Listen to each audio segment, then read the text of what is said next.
대구 시내버스 회사 대표 등 4명이 1억 원이 넘는 회사 돈을 빼돌려 쌈짓돈처럼 사용하다가 검찰에 구속 기소됐습니다. 2018 선택 열전 현장을 가다 오늘은 현역 국회의원의 의원직 사퇴로 시행되는 김천 국회의원 보궐선거를 알아봅니다.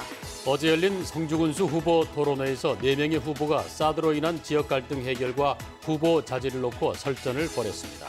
네트워크 뉴스입니다. 오늘은 사법농단 공분을 사고 있는 양승태 대법원장이 근로정신대 할머니 재판도 지연시켰다는 의혹이 제기됐다는 소식 전해드립니다. 여러분 안녕하십니까? 6월 1일 금요일 아침 대구 MBC 뉴스투데이입니다. 6월 첫날인 오늘 아침부터 햇살이 비추고 있는데요. 낮 기온이 키고 올라서 더울 것으로 예상됩니다. 대구의 낮 기온은 30도를 웃돌겠습니다. 연일 자외선이 강해 주의하셔야겠습니다. 김명은 기상캐스터가 자세한 날씨 전해드립니다. 네, 오늘은 어제보다 기온이 더 오르겠고 우리 지역 더위가 기승을 부리겠습니다. 출근길 햇살이 비추면서 오늘의 맑은 하늘을 알리고 있는데요. 오늘 아침 기온 대구 17도, 안동 14도로 어제와 비슷하게 출발하지만 낮에는 대구와 안동 모두 31도까지 치솟으면서 벌써 여름이 성큼 온 것 같은 더위가 느껴지겠습니다. 옷차림 가볍게 하시고 틈틈이 수분 섭취를 통해 건강관리 잘 하시기 바랍니다. 또한 오늘도 자외선이 무척 강하겠습니다. 당분간 맑은 하늘 아래 햇살이 뜨겁게 비추겠는데요. 자외선 차단에 각별히 신경 쓰셔야겠고요. 또한 미세먼지 농도는 다행히 보통 단계 보이면서 공기 상태는 무난하겠습니다. 이번 주말에도 우리 지역 낮 기온 30도를 웃돌겠는데요. 햇살이 뜨겁게 비추면서 더욱 덥게 느껴지겠습니다. 날씨 정보였습니다. 6.13 지방선거를 앞두고 경북 지역 시군 의원 후보자들의 전과, 납세, 병력 등을 분석해 봤는데요. 과연 후보자의 자격이 있는지 꼼꼼히 따져보시기 바랍니다. 엄지원 기자의 보도입니다. 기초의원 후보자를 시군별로 살펴봤습니다. 안동 무소속 김종진 후보는 전가가 무려 9건, 도박과 공갈비수, 상습 음주운전과 폭행입니다. 이상근 강성목, 김은한 이한태 후보도 전가가 4건이나 됩니다. 16명의 전가를 모으면 모두 41건입니다.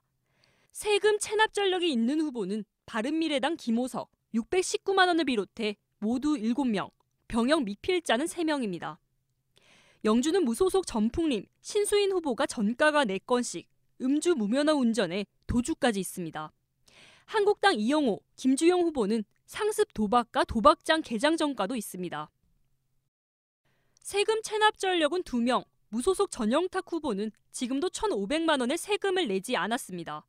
4명이 군대를 안 갔다 왔습니다. 전영탁 후보는 병역 미필의 체납, 전가까지 유일하게 3항목 모두 걸립니다. 상주 한국당 안창수 후보가 전가 3건, 2건인 상주 무소속 김동환 후보는 사기가 있고 전가 1건인 한국당 김태호 후보는 청소년 보호법 위반이 있습니다. 김태호 후보는 세금을 체납한 전력도 있습니다. 문경은 전가 후보가 6명, 1명 빼고는 모두 무소속입니다. 체납 1명, 병역 미필 1명입니다. 예천도 후보자들의 전가가 대부분 음주 무면허입니다. 체납 후보는 3명인데 무소속 도국한 후보는 현재까지도 안 낸 세금이 300만 원이 넘습니다. 의성은 무소속 이충원 후보가 전가 4건이고 나머지 후보도 대부분 음주운전 전가입니다. 체납 전력이 있는 후보도 6명이나 되고 병역 미필자는 9명으로 가장 많습니다. 청송도 10명, 전체 후보자의 58%가 전가가 있습니다. 체납 후보는 1명, 병역 미필은 2명입니다. 영양 김영진 후보는 전가가 무려 8건입니다. 부정수표 단속법, 조세범 처벌법, 음주 무면허 운전도 4건, 상습적입니다. 체납과 병역 미필은 각각 1명씩입니다. 봉화도 무소속 홍달식 후보가 전가 5건, 사기에다 상습 음주, 무면허 운전도 있습니다. 병역 의무를 다하지 않은 후보도 6명이나 되고 체납 전력은 2명입니다. 선거까지 12일 남았습니다. 이제 선택은 유권자들의 몫입니다.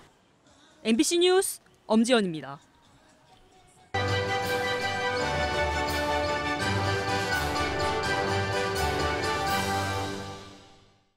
2018 선택 열전 현장을 가다 오늘은 현역 국회의원의 의원직 사퇴로 시행되는 김천 국회의원 보궐선거를 알아봅니다.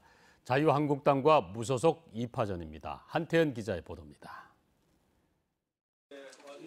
자유한국당 이철우 경북도지사 후보가 도지사 출마를 위해 의원직을 내놓으면서 김천 국회의원 보궐선거가 지방선거와 함께 치러집니다. 기획재정부 2차관을 역임한 자유한국당 송원석 후보는 재래시장을 활성화하고 남부 내륙철도가 조기에 착공되도록 힘쓰겠다고 밝혔습니다. 옛 도심과 혁신도시 간 균형 발전과 도농 복합도시로서 도심과 농촌을 조화시킬 수 있는 방안을 찾겠다고 약속했습니다. 사실상 20개월 남짓 되는 정도인데 그 사이에 많은 것을 이루기는 좀 어렵습니다. 그래서 저는 과다하게 많은 또 제가 할 수 없는 그런 공약을 많이 내세우기보다는 내실 있게 추진하고자 합니다. 자유한국당에 맞서는 후보는 김천시장 선거를 준비하다 국회의원 보선으로 방향을 튼 고려장학회 이사장인 무소속 최대원 후보입니다. 최 후보는 어르신 친화적 안전망을 구축하고 시장을 젊은이들이 찾는 시장으로 재단장하겠다고 약속했습니다. 혁신도시를 첨단도시로 탈바꿈시키겠다는 공약도 했습니다. 이번에 공천 과정을 보고 정말 정치가 바뀌지 않으면 김천에 희망이 없다고 생각했습니다. 변화와 혁신으로 살맛 나는 김천을 건설하도록 하겠습니다. 보수정당 강세 지역인 김천에서 송 후보가 예전 선거처럼 쉽게 이길지, 한국당 공천 부당함을 알리며 출사표를 낸 무소속 후보가 돌풍을 일으킬지 양자 대결에 관심이 모아지고 있습니다. MBC 뉴스 한태현입니다. 성주군수 후보 토론회가 어제 대구문화방송에서 열렸습니다. 사드로 인한 지역 갈등 해결과 농업소득 다각화, 후보 자질을 놓고 4명의 후보가 설전해버렸습니다. 김은혜 기자가 보도합니다.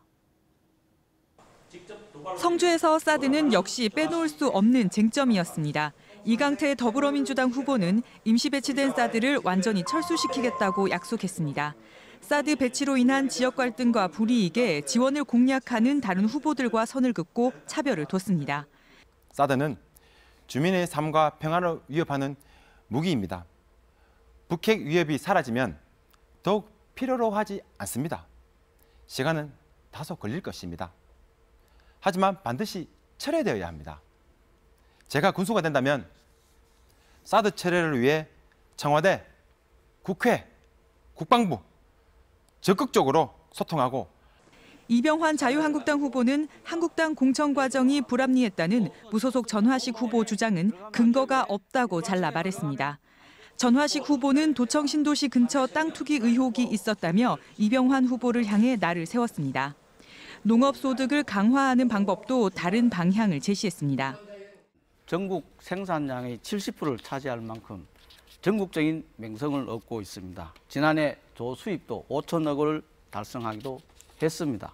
그러나 참외 하나의 품목에 대한 지나친 의존도는 우리 성주 지역 경제에 자칫 큰 위험이 따를 수 있기 때문에 무엇보다 대체 작목 육성이 시급한 과제라고 생각됩니다.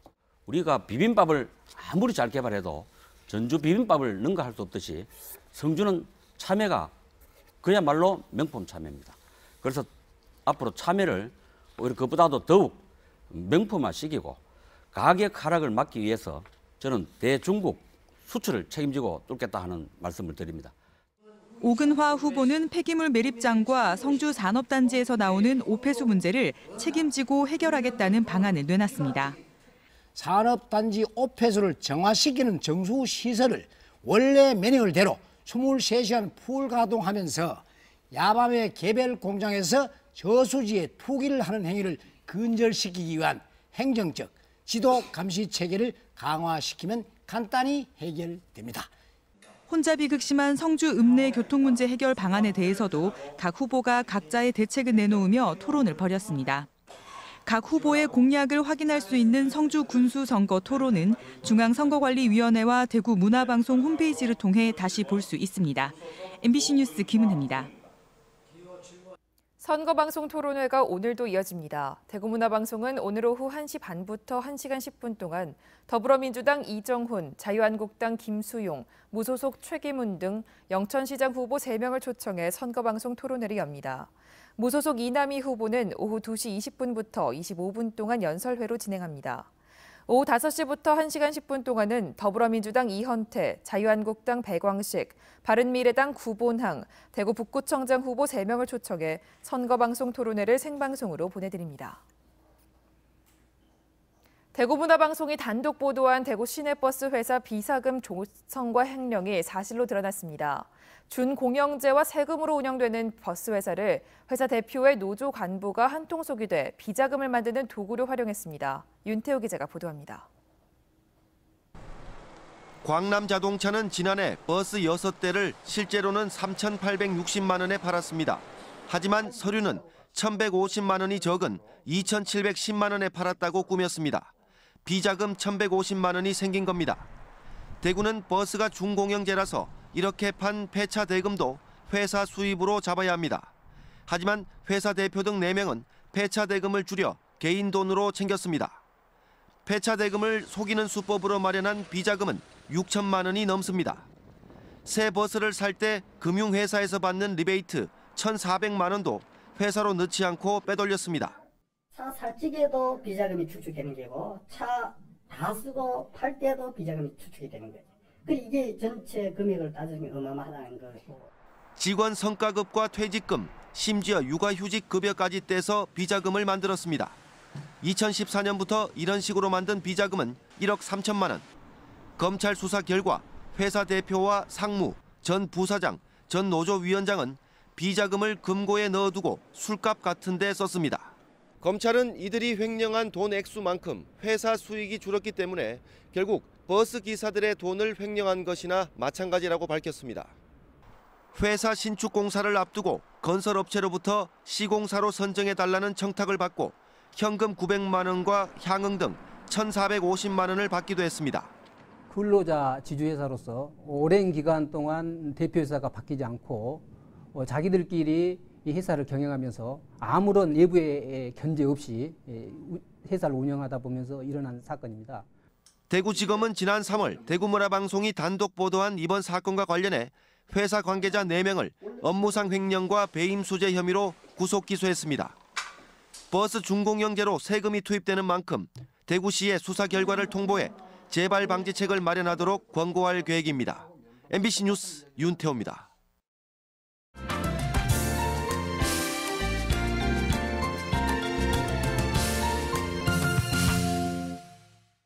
MBC 네트워크가 함께합니다.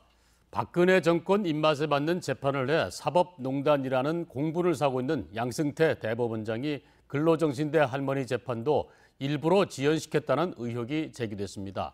민변은 사법부가 일제강제동원 피해자들에게 사죄하고 재판을 서둘러야 한다고 촉구했습니다. 광주 MBC의 김인정 기자입니다. 지난 2013년 1심 승소, 그리고 2년 뒤 2심 승소. 일제강점기에 끌려가 미쓰비시 중공업에서 겪은 피해를 인정받고 보상받을 길이 열리는가 했지만 고령의 할머니들에게 돌아온 건 3년에 이르는 대법원의 침묵이었습니다. 그리고 최근 사법행정권 남용 의혹 관련 특별조사단의 보고서에는 긴 침묵의 이유를 짐작케 하는 대목이 등장합니다. 법원 행정처가 작성한 상고법원 관련 BH 대응 전략 문건에는 최대 관심사는 한일 우호 관계의 복원이고 일제강제동원 피해자 손해배상 청구 사건에 대해 청구 기각 취지의 파기 환송 판결을 기대할 것으로 예상한다는 내용이 나옵니다. 양승태 대법원이 상고법원 설치를 위해 청와대의 의중을 파악해 로비용으로 할머니들의 재판을 이용했다는 의혹이 불거지게 하는 부분입니다. 결국은 사법부, 대법원이 적극적으로 재판에 관여를 하지 않았나, 그리고 불순한 의도로 재판에 영향을 주지 않았냐는 걸 충분히 추단할 수 있는 것이죠.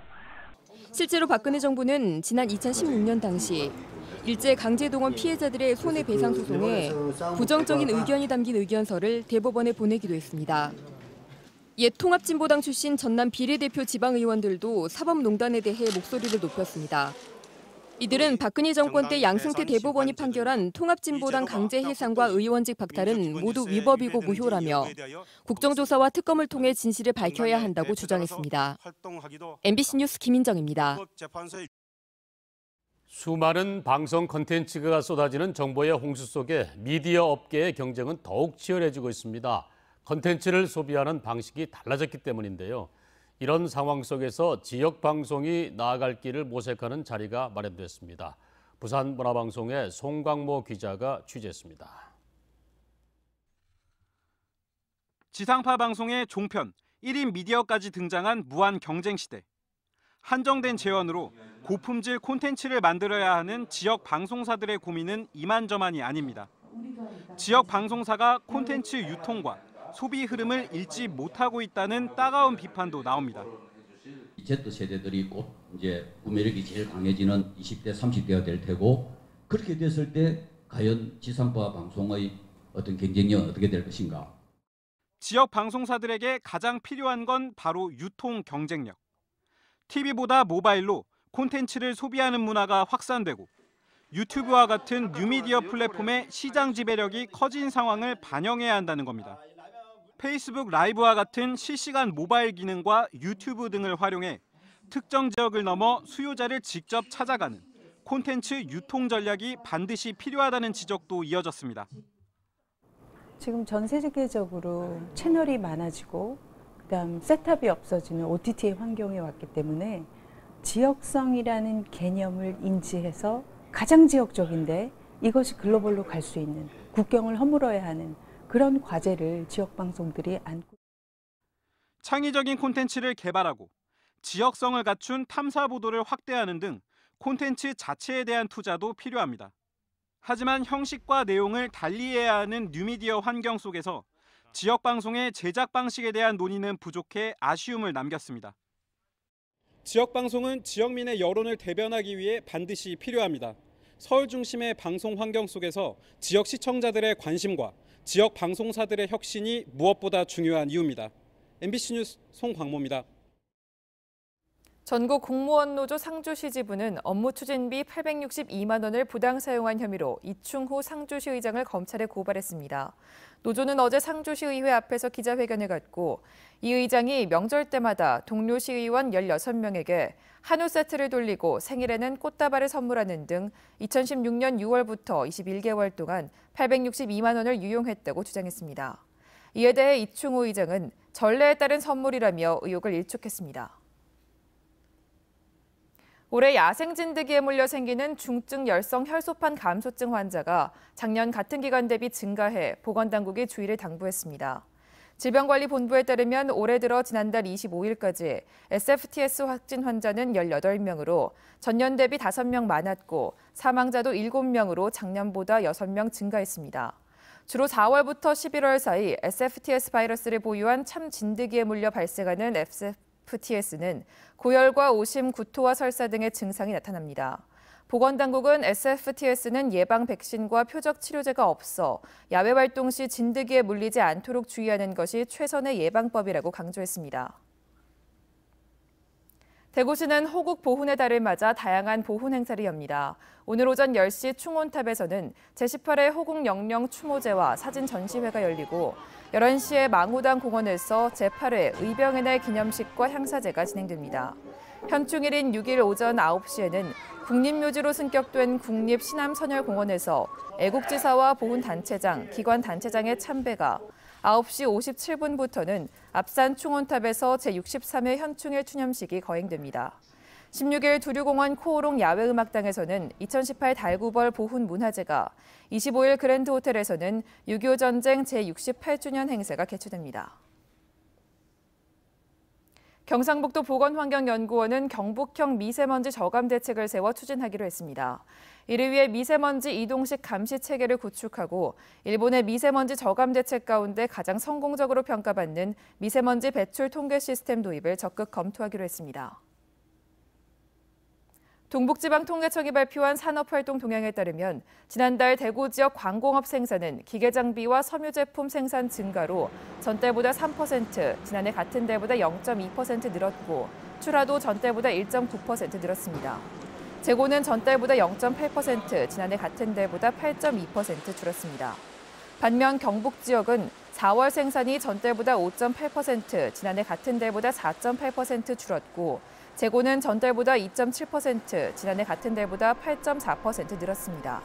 건설 수주액은 민간 부문 발주 감소로 대구와 경북 지역이 지난해 같은 달과 비교해 각각 25%, 58% 줄었습니다.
오늘은 어제보다 기온이 더 오르겠고 우리 지역 더위가 기승을 부리겠습니다. 출근길 햇살이 비추면서 오늘의 맑은 하늘을 알리고 있는데요. 아침 기온 대구 17도, 안동 14도로 어제와 비슷하게 출발하지만 낮에는 대구와 안동 모두 31도까지 치솟으면서 벌써 여름이 다가온 것처럼 더위가 느껴지겠습니다. 옷차림 가볍게 하시고 틈틈이 수분 섭취를 통해 건강관리 잘 하시기 바랍니다. 또한 오늘도 자외선이 무척 강하겠습니다. 우리 지역 당분간 맑은 하늘 아래 햇볕이 강하게 내리쬐겠는데요. 자외선 차단에 각별히 신경 쓰셔야겠고요.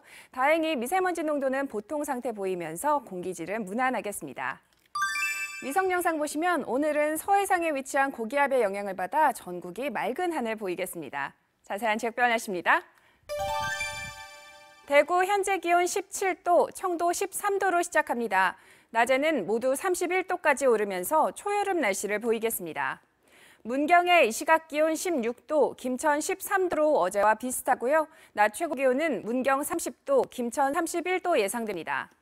안동의 아침 기온 14도, 예천 13도로 출근길 포근합니다. 낮 기온은 안동 31도, 예천 30도로 일교차가 크고 덥겠습니다.